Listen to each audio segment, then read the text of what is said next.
the show. Today with me, Karthik Suresh. Now, Karthik is the co-founder of Ignition, and their website is at haveignition.com. Ignition is the world's first go-to-market platform, and it uses the acronym GTM, go-to-market, allowing business to manage all stages of the product life cycle. Kartik has extensive experiences building and launching products across consumer, enterprise, and data domains. He's led product teams at both early stage startups and tech giants. He offers valuable insights into all aspects of product development and market strategy. He is a product and technology leader with experience as a founder, an early startup hire, and a key player of defining product strategy and finding market fit. So he's got extensive experience building products in consumer, enterprise, and the data domain across early stage and established companies. And I'm really looking forward to a conversation because everyone is launching products. And how do you do that? And how do you make it work well? Welcome to the show, Kartik. It's great to have you here. Yeah, thanks a lot for having me. I'm excited. So, Kartik, you've previously worked in startups. I think the original one you started up was a London-based fintech company called Altarest that you started around 2016. And then you went to a company called Craft. Is that correct? Is that correct? Was it Craft, the next one? Yes, that's right. And then you went to Facebook and you were head of and basically helped them build rich consumer product experiences. So, what you basically did a degree in computer science and information networking, and then you went to London Business School and did a Master of Business Administration. So, okay, so obviously you're in the tech area. Okay, that's obvious. So, what got you into more product? Because basically you dived into being a product manager and launched products for a range of companies, from small to large. So, where did the idea, after doing all that tech, all that science, going to business school in London, Mhm. what where did this interest and idea for product management, product launch come from? Yeah, yeah. So I think it goes back to my very first job actually. So once I graduated from my master's degree, my first job was in financial services, actually with Morgan Stanley, and then later with a prop trading firm. And I was a software engineer though. I started as a software engineer. And one of the things I noticed, I worked there for a few years in financial services. And by the way, it was a crazy time because I graduated right into 2008. So also went through the Okay. recession process. So that's another story I'd love to share. But like when I was working in financial services, one thing I saw was that there was not a ton of impact. Like pretty much most of the work involved like taking money and making more money and just repeat and rinse, and there was not as much fulfillment, or also there's not like it's not very tangible. You couldn't see your results being delivered and used by many users, and this is something I was like, okay, I need to explore more outside financial services. And I had a lot of tech skills because I have a engineering background, but I also wanted to get some business skills at the same time, because my eventual goal was always to start a company. And that's how I ended up at business school. And and while at business school, it became very obvious that like the career I want to pursue would be in product management, and specifically around like basically being able to build these products and then bring it to this world. And also there's it's not just about building a product, but it's also about turning a specific idea into an actual like something which millions of people use. That's the main motivation. It's like how you have all of these various ideas, you talk about with friends, but most of the time nothing actually gets done. But I guess product management is one field where it actually enables you to have to kind of empowers you to bring all of these ideas into an actually usable product which millions of users can use. And that's kind of what excited me and got me into product management. Right. So what I'm hearing is that you're like a desk jockey working in a very virtual world, and you couldn't see the actual visually. You couldn't see the actual impact on anyone or anything. It was just like money in, money out. Um, so, but Exactly. yeah. So you went. I need to do something I can actually maybe get my hands dirty on and actually act on it and make a bigger difference. Um, so, in other words, what you would want to do is you wanted to take an idea and then actually manifest it and produce something that is tangible for the world.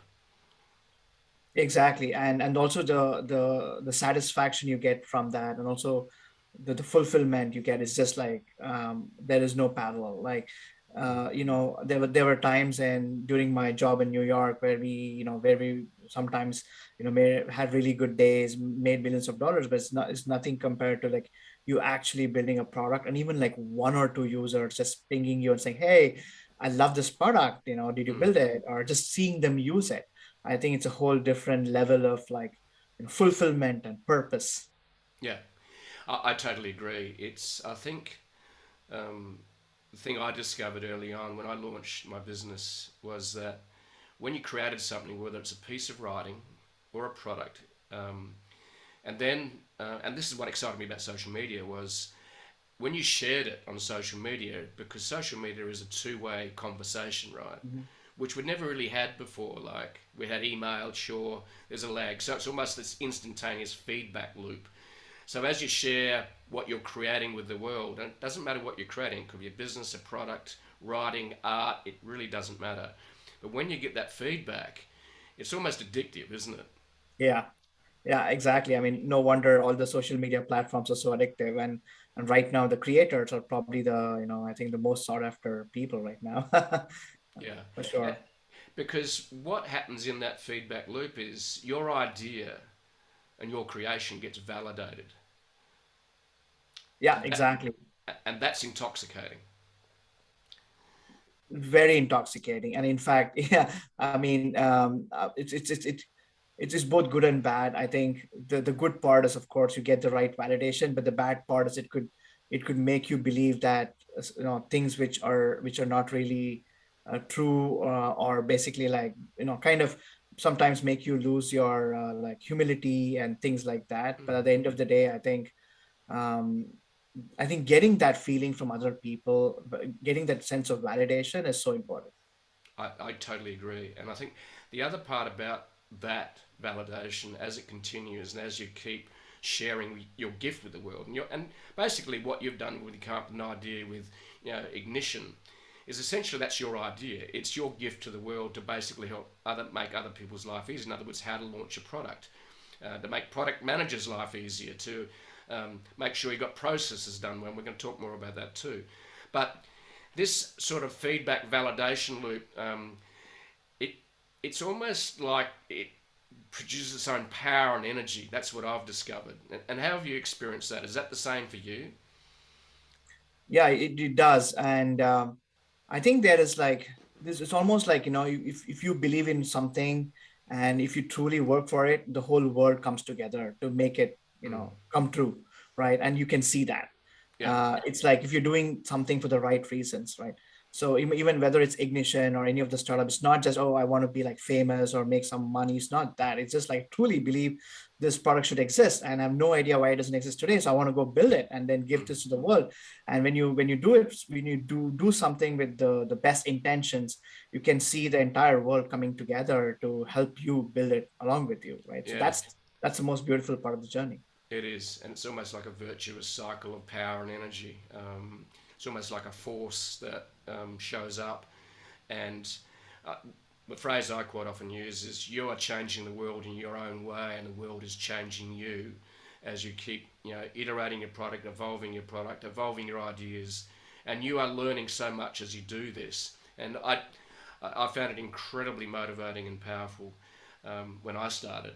And it's almost like this force almost takes over you, and you just do what it takes, and you're almost like, maybe use the word, possessed, Exactly. and motivated. So the idea about what ignition does is basically you've observed a problem, as in how teams and companies go about launching a new product or bring it to market, whether it's their only product or whether it's another or it's a product set. And of course, product managers have this challenge. So, was it observing a problem that, or problems that actually motivated you to create this product, this company, Ignition? Yeah, absolutely. So so I have had, basically I've worked in, as I said, like early stage startups, founded a startup before, and in a large company like at Facebook. And one of the things I saw was that, like, whether it's a small company or a pretty large company, the problems are pretty much the same when you have to take any product to the market. At Facebook, I was involved in like launching all these cultural moments campaigns, like, for example, like a holiday campaign or a New Year campaign or Thanksgiving Yeah. campaign on Facebook. And later on, I was in Facebook Reality Labs. I was helping launch like new portals and new devices and as a part of the hardware group at Facebook. And before at startups, it's basically worked in mostly in enterprise software. So the problems are pretty much the same thing. I mean, so the most important thing is like when you want to launch products, the marketing teams gets involved. When marketing teams get involved, for better or worse, there's a huge disconnect between the marketing teams and the product and engineering teams. More often than not, either the product teams inform the engineering teams that something is shipping probably just with a week or 2 weeks ago, and marketing teams just do not have enough time to prepare for a launch, because probably there's also not enough appreciation as to how much work it goes in to Mm-hmm. actually getting something to the market. I think and on the product side, and me being a PM, it's almost like you build it, people will come. There's this mentality, but it's not really true. You need to still actually work on an actual launch plan. And on the other side, the same, when something is being, let's say the marketers are planning a launch campaign, there's also a time when the engineers don't ship things on time, and then the campaign is then like kind of delayed because like there is no clear communication lines between the marketing and engineering teams. At the same time, there's also like not what full understanding as to why things are being delayed on the engineering side. So it's both ways. Like, so I think engineering teams and product teams assume that, hey, this is shipping in a week, let's go launch it. But marketers are going to be like, no, I need like at least a month to prepare for launch. And you're like, why do you need a month? What do you got to do for a month? I'm like, so Yeah. that's a whole process. You just run a Facebook ad and then you launch. You're done. You just send an email, you just launch an ad, and you're done. Like, and then on the marketing side, it's like, okay, we need this feature launched in a week. And then on the engineers, like, hey, but this is going to take like 2 months. I'm like, why does it take 2 months? This is just like a simple workflow. I just need to go and click these two buttons and boom, you got a product. So there is this whole disconnect sometimes, which happens in a lot of, whether it's an early stage company or in a late stage company. So that's the first problem, right?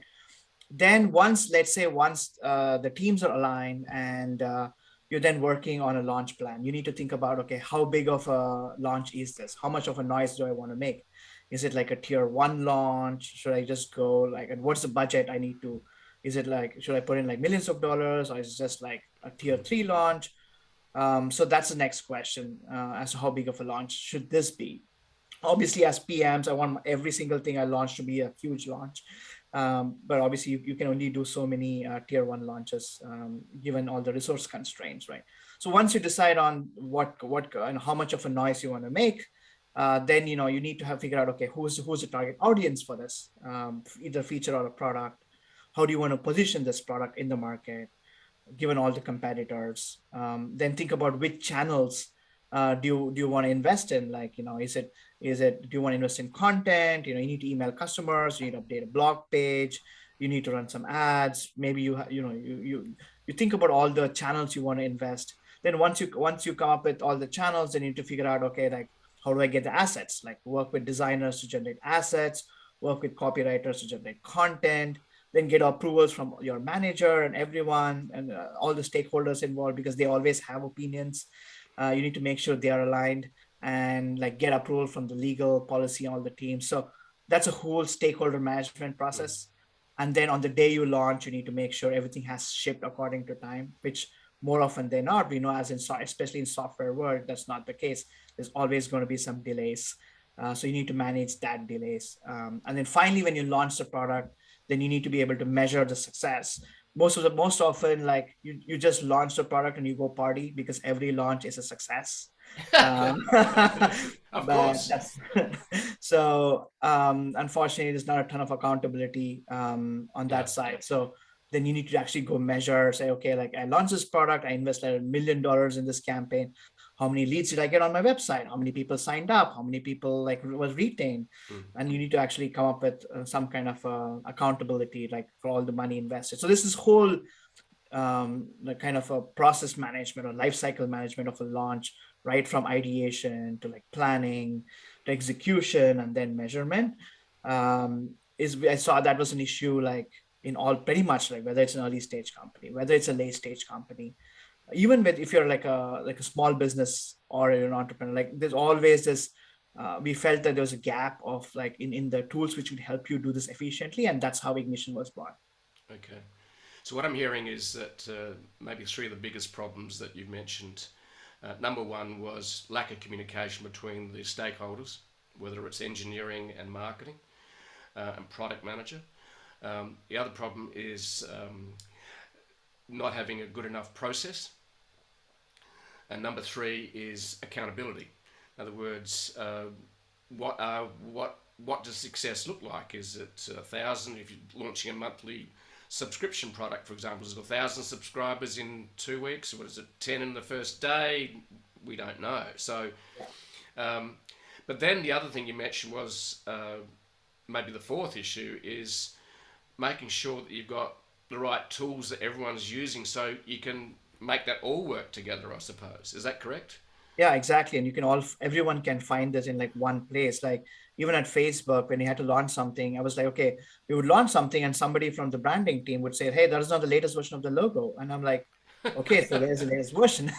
Because nobody knew. It was all like so fragmented across the company, right? So just having the source of truth in one place where you can find the entire launch by itself Right. is a pretty valuable product. Okay. So you've identified all these problems with a product launch to make sure that product managers and also entrepreneurs, because entrepreneurs are the product manager, they have small teams to large teams that you mentioned. So, excuse me. So, what have you created to help facilitate that? Is that a platform, piece of software? Is it monthly subscription? How does Ignition do this? Yeah. So what we have built is basically it's almost it's like it's similar to as a SaaS software, and Yep. it's a tool which will help you manage your launches end to end. Like everything I talked about, like the first thing is coordination problem. Like how do you coordinate between marketing teams and engineering teams? Yep. So we would help integrate with Jira and product board. So as a marketer or as a product manager, you would go to Ignition and you can see the engineering roadmap, and you can get a quick view of how the engineering timeline is progressing. So you can, and we will help you predict delays in engineering timeline. So you don't have to keep bugging the PMs or the engineers as to like, okay, is this on time? Is this delayed? So that's the first step. The second, we will actually auto generate like an out of the box template based on what kind of launch you want to do. So if you want to do a tier one launch, and if you have $1 million in a budget, and we would actually generate a launch plan for you. So we will tell you, hey, so these are the things you need to think about. You need to think about like target audience. You need to think about pricing. We will also recommend you maybe these are the channels which you want to invest in. So we will create a launch plan for you, and then once you start filling in the launch plan, we will help you fill in each of these modules in a launch plan. Like for example, like let's say you're in copy generation, trying to write copy for one of the channels. We will help you generate those copies for you, and at the same time, we'll also have like a checklist, more like a task checklist to make sure to keep you accountable and ensure all the tasks which need to be done by a certain deadline are being done. And finally, we'll give you also a timeline as to like all the different milestones, like alpha date, beta date, all the different milestones, all the channel, all the campaigns, everything in one calendar. So basically, all of this is bundled into like one software. So anybody in the company, they want to know like what's going on with this launch, they can log into Ignition. They can exactly see what the status of the launch is, what's already been done, what's pending. So I mean, that's hopefully like I'm trying to paint a picture. Obviously, the easiest way is to like sign up on the website and then see it for yourself. But yeah. So what you've done is you created like a portal where you can plug into the different APIs or the different tools that different companies use. Is that correct? Yes, we integrate with most of the tools used by other teams. Like for example, we integrate with like Product Board and Jira and Asana and Monday and all of the other tools, which the marketing and product teams are using. So we bring in all the information in one place.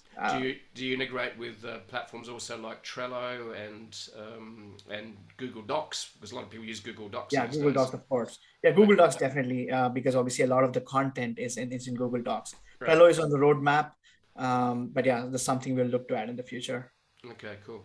Yeah, because basically what you're trying to do is you're trying to provide one space which is dedicated just to product launches and also plugs into different tools that different teams can use. So I suppose the reason we can do this today is because number one, we've got the cloud where a lot of the software sits today. It's not sitting on computers, as in your computer, it's sitting in the cloud. Number two, I suppose, is the software's evolved to the point where you can much more easily plug into different platforms or other software. Yeah, exactly. So that's one of the big reasons. And also, if you look at the evolution, I think this is a good time to talk about like just the evolution of go to market in general, like just a macro picture. Um, so traditionally, there's engineerings, and if you look at most of the founders, they are either engineers or product managers, ex engineers and product managers, and a lot of the tools and startups were built in the product and engineering space. And so on one side, you have like tools like obviously Jira, Product Board, all these tools being built to help engineers and product managers. And on the other side, you have established tools like Salesforce, HubSpot, Marketo for salespeople and marketing folks. But then there is nothing in between to bridge the gap Yes. between the product and the sales and marketing. So like how do you bring a product to the market, right? And I think there's almost like a huge opportunity here which we're trying to fill. So we believe that we are actually creating a new category here, specifically building ignition for go to market. The other macro trend is if you look at all the tech companies, before there was only engineers, and then there was engineers and product managers, and now there's engineers, product managers, and product marketing managers. And we're seeing that product marketing manager is one of the most important roles which the companies are hiring for. And this is like, I think, one of the fastest growing job categories in tech in general. And there's no real tools out there for product marketers. And I believe Ignition is the tool which enable product marketers to do the job. So we see like this multiple like macro trends in play, which is why I believe this is the right time for to build Ignition. Yeah. So does with Ignition do you actually provide a freemium product? As in other words, you can trial it for free initially. How does it work? Yes, yeah, we have it's a freemium product, so you can try it. You can pretty much use every single feature. I mean, right now we are still in beta mode, and you can create up to one launch, and then if you need to create multiple launches, then it becomes a paid product. But at this point, like what we are mainly looking for is trying to get as much feedback, because as I said, this is like a new product and we're building in a new category. So we're trying to see like what's the best way we can ensure this is the product for the product marketers to help launch products in the market. Yeah. It sounds like a fantastic idea. In other words, the problem you're solving is real, and I totally agree with it. It's like otherwise you're doing your own bespoke launch program, which involves marketing, engineering, tech, PR. The list goes on. Um, so we hear the term MVP, minimal viable product, a lot. So have you tried to create a minimal viable product that hopefully ticks most of the boxes or the ones that you think are important initially? That's right. So we started a company early this year.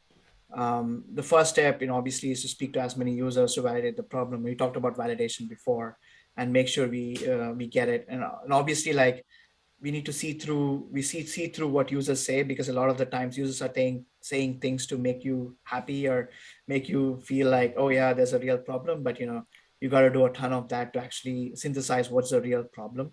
Mm-hmm. And we had an alpha launch sometime around June, which is like the MVP, where we used that to like get, basically we had a 5 to 10 like customer design partners who were trying the product as we were building it and giving us Mm-hmm. feedback every week.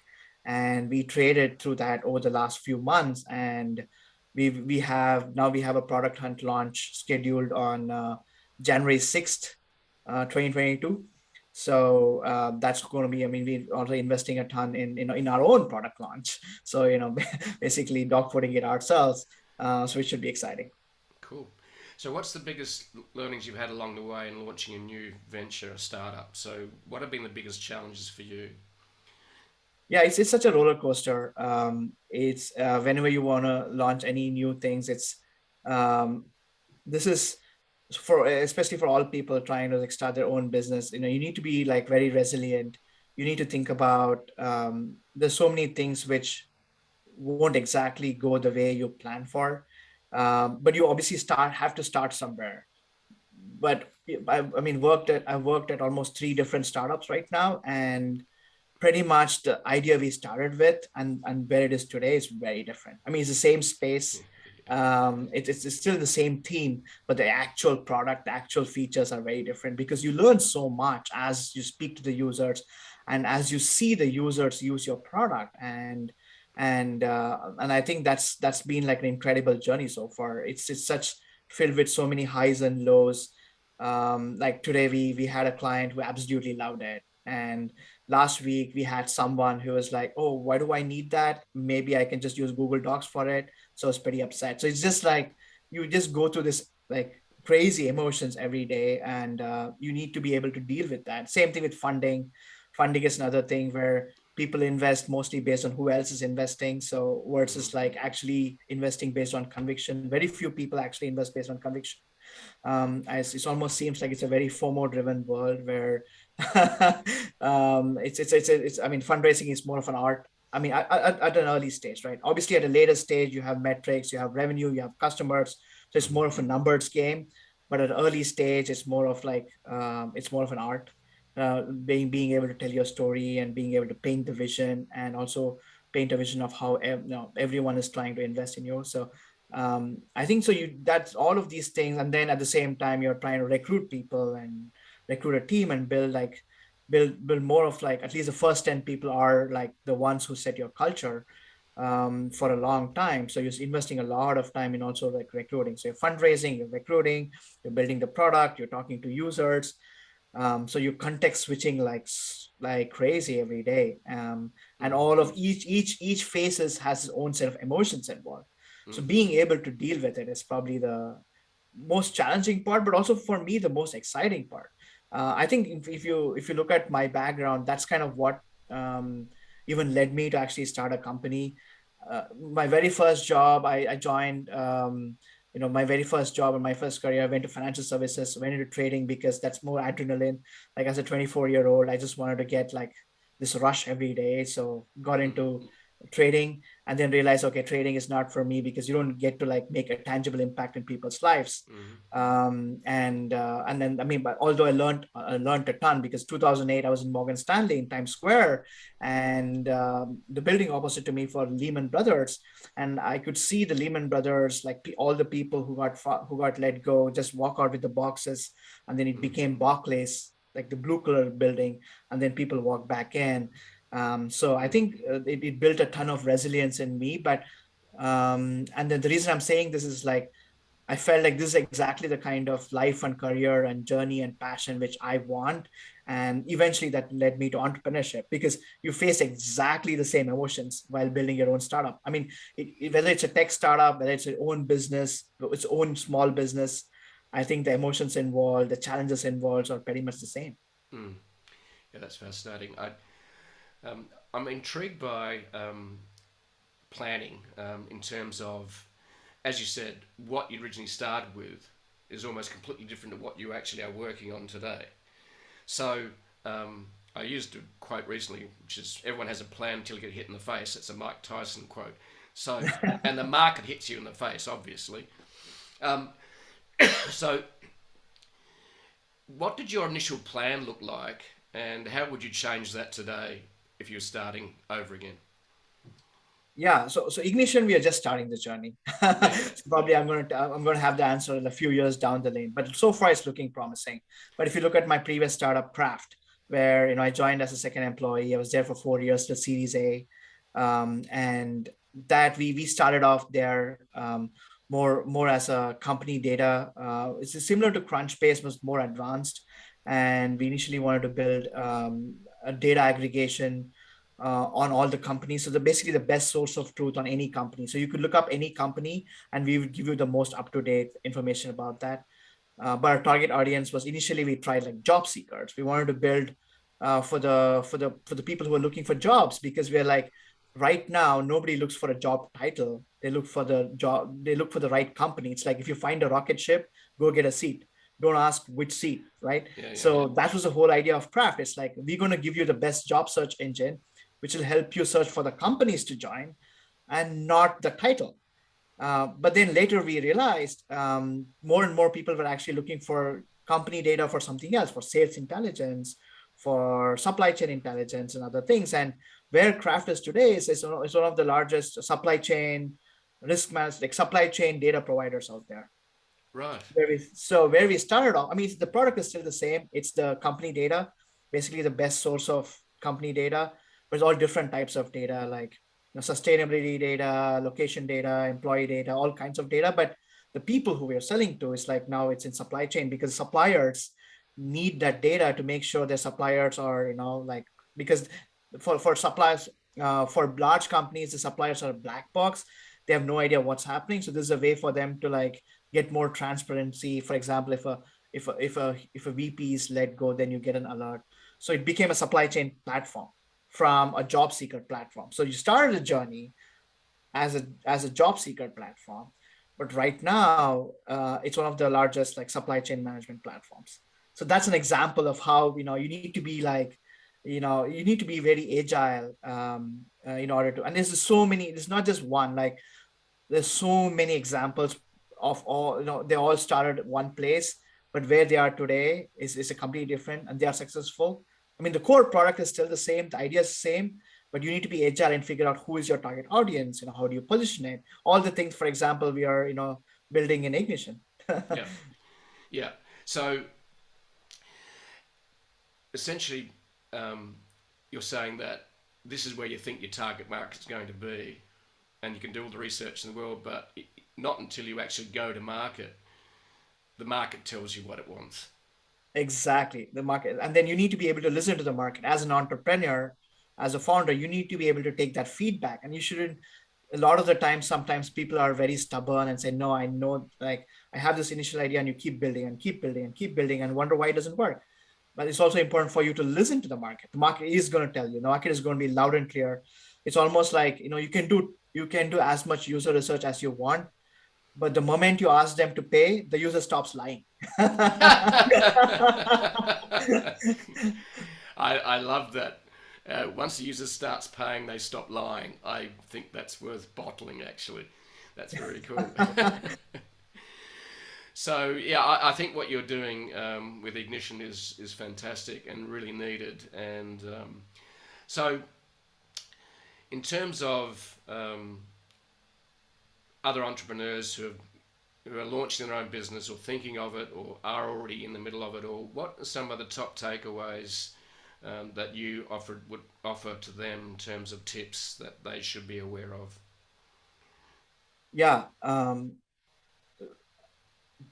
Have a few really. I mean, wish these things someone would have told me, but like the first one is like, you know do a ton of user research, and always take the user research with a grain of salt, because a lot of the times people are telling you things to make you feel nice, and sometimes they might be hiding the truth. They might say, oh, this is a real problem, but it's more like a vitamin and not a painkiller, and that's for you to figure out. And there's this amazing book called The Mom Test, which talks all about user research. So that's one thing. The second thing is like you need to have a higher level of pain threshold, higher level of resilience, because it's going to be a roller coaster. Mm-hmm. You need to like have that kind of like a mental aptitude in order to undertake this journey and make sure you're strapped on. It is absolutely going to be a roller coaster ride, no matter what business it is. Mm-hmm. That's the second thing. And then three, then definitely rely on support for your fellow co-founders, mentors, friends, family. Early on when you're building a company, it's pretty lonely. It's a lonely journey, Mm-hmm. and make sure you get a ton of support from all the people who are your mentors, your advisors. It's really important to make sure, because once you persevere and get through this phase, eventually I guarantee you will succeed. The hardest part is getting through this phase, the Mm-hmm. early stage. In other words, you've got to basically persist and get through it and play the long game. Yeah, it is a long game. It's absolutely a marathon, Mm. and it's filled with a lot of uncertainties. Mm. You don't even know like where you're going. Like it's almost like the road gets revealed as you like keep Mm. running. So you need to be able to kind of deal with it. So basically, keep taking steps every day and keep learning from it and hang in there and be persistent and surround yourself with good people. And finally, don't lose sight of the vision. Don't lose sight of what got you started in the first Mm. place. So let's maybe just finish up with that. What is your vision for Ignition? Yeah. So I believe Ignition is going to be the end-to-end just product management solution. Period. Like basically help you build a product from ideation, like figuring out, coming up with ideas, doing user research, figuring out whether it's the right idea, then coming up with a roadmap, then building an MVP. Then once you build an MVP, creating your customer advisory board, creating a community to get feedback, then creating a version one of the product, then taking the product to the market, figuring out what channels you have to invest, and then finally measuring the launch, and then finally growing the product. Once the launch is successful, how do you grow the product to scale?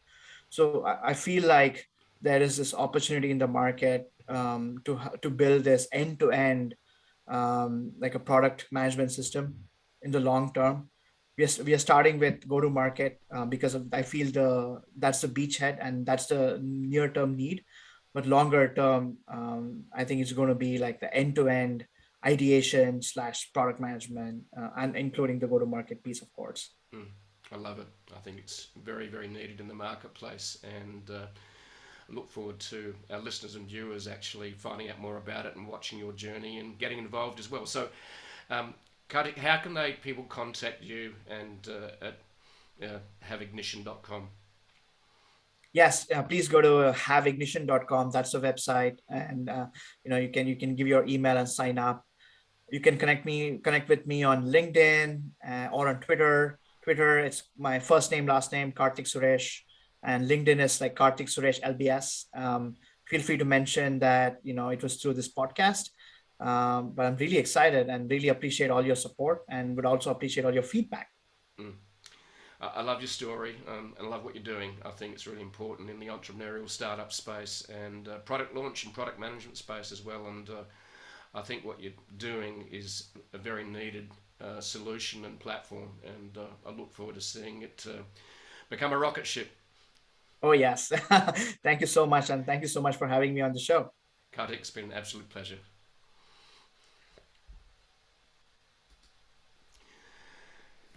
Thanks, mate. I love what you're doing. It's really, really needed, and that comes from personal experience as well. And you've obviously been through a lot of pain of watching bigger teams. So, where are you targeting the product more? Is it more enterprise layer? Yeah, So yeah, we want to do it as like a self-service, bottoms up, so anyone can sign up for a seat, and you pay per seat. right. So and So, eventually go to so enterprise. is that the editor thing? Is that what you mean? Yeah, exactly. Okay, because I was a little bit confused by the term editor and going, what does that mean? Does that mean someone's going to be editing for me? But that's more like a seat. Yeah, the reason we say editors is because, like, let's say there are 100 people in a company using Ignition, but like 90 people are just using to just like view the plan, Hmm. and then see the status. You don't have to pay for it. Only the people who are editing it, who are actively Okay. like changing stuff, have to pay for it. So it's only like editors pay. Unlike, for example, Asana, everyone who gets a login has to pay. Right. Okay. Right. And you think that's not a good way to bill or invoice or get payment? Okay. That's really good, actually. I like that. Yeah. Cool. Yeah, it's yeah, we'll see. We started a journey earlier this year. Mm. We've raised venture capital. We're backed by the Altmans, basically, and then Blink Capital, and a bunch of like VPs and CEOs in Uber, Open Door, Facebook, of course. There's so many people from Facebook who invested. Right. Yeah, so I think, sorry, okay, It's all this right. has happened right now and not during the recording. It's all That's right. my biggest worry, but yeah, it's really exciting, and we've been getting a ton of really good feedback. Hmm. I would love to share a login with you, just in Yeah. case. I don't know if you're the right target audience, talking about target audience, Yeah. for this product, but I would just give you a login, and it's free to use, and just love for you to check it out. That'd be good. Well, I would love to do that. And yeah, we use Trello as our collaboration tool, so that's why I asked about it. I know, yeah, Trello is definitely on the roadmap. Yeah. We right now, I think it's we just have to like go one after the other. Oh yeah, yeah. I totally understand. That's totally fine. So, and how much venture capital have you raised at the moment? Yeah, we have raised close to 4 million right now. That's Okay. just like seed, but once we do the launch in Jan, by Q1, Q2, we'll be raising 10 million at least. Okay. And then, I mean, we have. I think the market is it's in a weird state. There's more capital than you want, so there's less founders and there's more capital because there's so much money There's printing so going much on. money just washing around the system because zero interest rates. You got to put your money somewhere: real estate or stock market or startups. What else do you do? Exactly. So Yeah. I think that's not a. It's just funny how the VC funding, it changes from year to year, but like this year it's been like there's way more capital. I think there's like so many companies which shouldn't exist are being funded millions and millions of dollars. Oh, it's crazy. Yeah, I know. I know. Yeah, well, I've been involved in a startup called Shuttle Rock, which is Mhm. actually uh, we. Uh, I was invited to speak at at this. I got this email about 10 years ago from a guy in New Zealand. He said, "Can you love what you're doing, love your content?" And I was talking about social media and content marketing, and he sort of said, "Well, would you come over and we'll pay you to do a workshop on social media?" And so I went over to his. He owned this um, uh, golf course resort in just out. So I got to meet Johnny, and then invited me to be on the board, and gave me some options and shares in the company. And 10 years later, now we've got about 250 staff and worth about it's just starting to really take off, but it's playing the long game. He actually raised it from friends and family, almost well, Mhm. friends.